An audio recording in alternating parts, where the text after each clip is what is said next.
The eagle has landed. That might have been the sort of message sent between law enforcement agencies around the world when this man stepped off the plane, in handcuffs and surrounded by cops. That would be the big-time mood for seeing this man in custody to face trial. A man accused of being the head of a vast multinational, multi-billion-dollar drug syndicate, perhaps the most prolific in history. He's been called a kingpin of global stature, a drug baron who the United Nations compared to some of the biggest in underworld history, El Chapo and Pablo Escobar, with the UN guesstimated revenue of perhaps $18 billion a year. That can buy a lot of favors. Even his designer comfy tracksuit says, "Boss." The mob reporter here with big news on an important story, a milestone event in the life of an intriguing and beguiling figure who, until his arrest, was perhaps the most important organized crime figure most people had never heard of.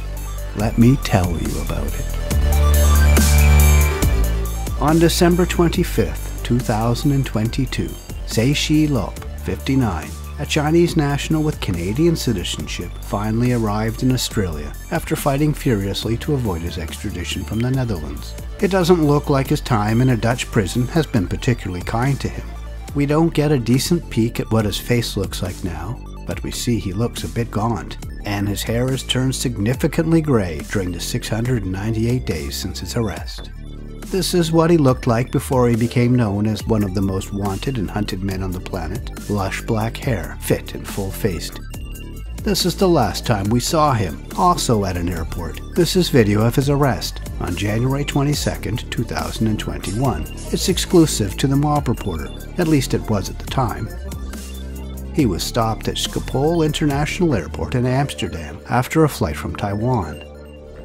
He went down in that pinch the same way he arrived in Australia, seemingly calm and collected. This is no hot-headed drug lord.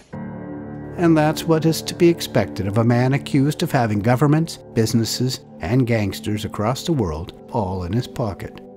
His alleged organization was called the Company, or the Sam Gor Syndicate, which is Cantonese for Brother Number 3. That is one of Tse's nicknames. Their cash cow is amphetamine and other synthetic drugs, an absolute tidal wave of them. Sam Gor is said to be the world's biggest player through the entire Asia-Pacific region, potentially the largest market on Earth.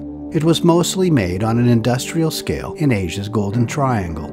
Parts of the Golden Triangle are as close to no man's land as there is, featuring remote borderland where Thailand, Laos, Myanmar, also known as Burma, all meet.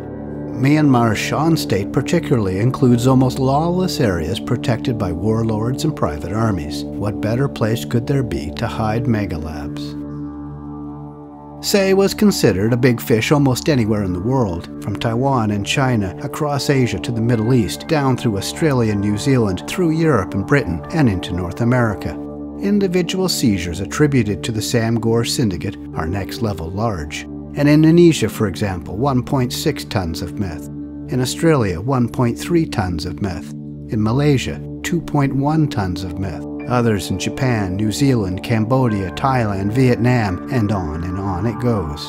But he was wanted most desperately in Australia, where his network is suspected of more than a decade's worth of importation, responsible for up to 70% of the drug entering the country. Tse has denied the allegations against him. Tse Chi Lop was born in Guangzhou, China, and hooked up with an organized crime group there known in English as the Big Circle Boys. He immigrated to Canada with his fiancée in 1988, at the age of 25. The two married there a year later and had 2 children. Tse was first pinned to the international drug trade in Canada in the early 1990s, during a probe of Toronto-based members of the Italian Mafia. That old cross-border probe became a sprawling mosaic of crime groups working cooperatively. Mafia members in Toronto, Montreal, and New York City. The 'Ndrangheta Mafia in Italy. Cartels in Colombia. The Big Circle Boys both in Toronto and Asia. Tse was eventually arrested, sent to Brooklyn for trial, pleaded guilty to conspiracy to import heroin into the United States, and was sentenced to 9 years in prison. He was released from prison in 2006 and returned to Canada. The Sam Gor network rose from those ashes and grew further and faster than the old-school mafioso likely thought possible. Tse, investigators allege, brought together an alliance of 5 of Asia's triad crime groups. He is said to be a master of production, logistics, corruption, diplomacy, and finance. Tse's lawyer said his arrest in Amsterdam was a dirty trick pulled on him in a government conspiracy. Tse was forced to leave Taiwan and should have been flown directly to the country of his passport, where his family lives, which is Canada.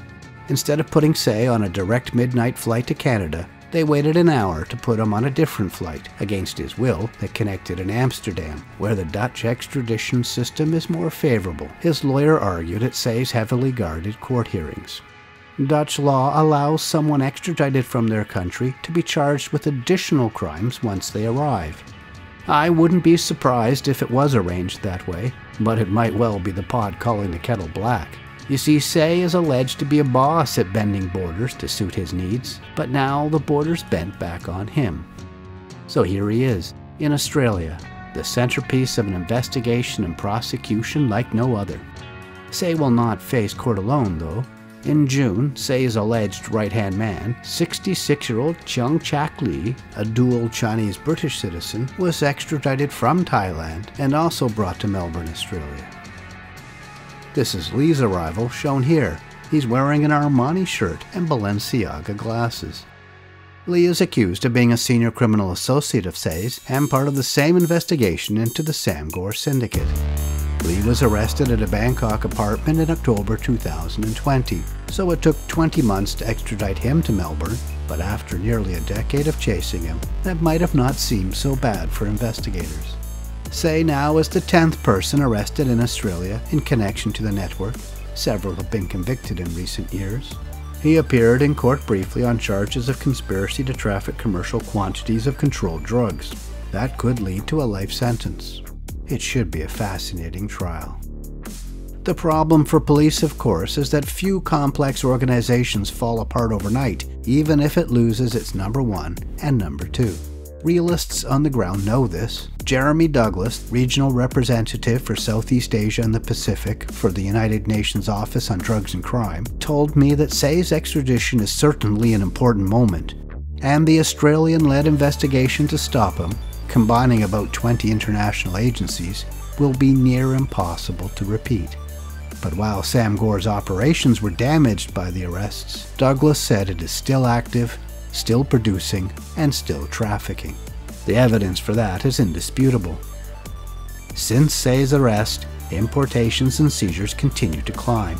Please tap the thanks button, you should find it somewhere around this video, to lend me a hand. Or join me on Patreon for perks and bonus content. And remember to subscribe, like, comment, and share this video. That all helps me keep the oil burning. Thanks for watching.